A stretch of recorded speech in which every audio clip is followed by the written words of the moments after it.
Julian Alvarez গোটা ম্যাচে আলভারেজকে দেখছিলাম আর মনে মনে ভাবছিলাম যে কি হয়েছে আলভারেজের, কে তাকে কষ্ট দিয়েছেন, তার পছন্দের ক্লাবে যেতে পারছেন না বলে কি তিনি দুঃখ পেয়েছেন, কি হয়েছে, এত বাজে মিস, একটা ঠিকঠাক টাচ করতে পারছেন না। মানে বাই চান্স যদি আর্জেন্টিনা এই ম্যাচটা হেরে যেত, আর্জেন্টিনার সমর্থকরা আলভারেজকে যে পরিমাণে গালাগালি দিত না, মানে জাস্ট কি বলবো।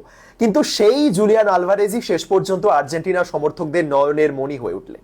What a goal, what a goal. মানে বিশ্বাস করুন, ওই সিচুয়েশনে এইরকম শট কেউ অ্যাকচুয়ালি মারবেন, মানে এইরকম বক্সের মধ্যে একটা শট রাখবেন মেসি বাদ দিয়ে, এমনটা হয়তো আর্জেন্টিনার সমর্থকরা এক্সপেক্ট করতে পারছিলেন না। যে কে নেবে শট, কে নেবে গোল, কে একটা এরকম সুন্দর ক্রস তুলবেন, সেখানে জুলিয়ান আলভারেজ একেবারে গোলের মধ্যে, মানে দারুণ, জাস্ট দারুণ। বিশ্বমানের গোল যেগুলোকে বলে না, ঠিক এটা সেরকম অসাধারণ। মানে শেষ পর্যন্ত গোটা ম্যাচের ফ্লপ আলভারেজই আর্জেন্টিনাকে শেষমেশ বাঁচিয়ে দিলেন। এবং তারপরে আরেকটা গোল হলো এবং 2-1 হওয়ার পর যেটা হতো, সুইজারল্যান্ড মুহুর্মুহু আক্রমণে যাবে এবং সেখান থেকে তারা গোল দেওয়ার চেষ্টা করবে এবং কাউন্টার অ্যাটাকে আর্জেন্টিনা আরেকটা গোল দিয়ে দিল, এমনটাই তো হয়, তাই না? সুতরাং জুলিয়ান আলভারেজ এই ম্যাচের ভিলেন হতে হতে শেষ পর্যন্ত হিরো হয়ে গেলেন। What a goal.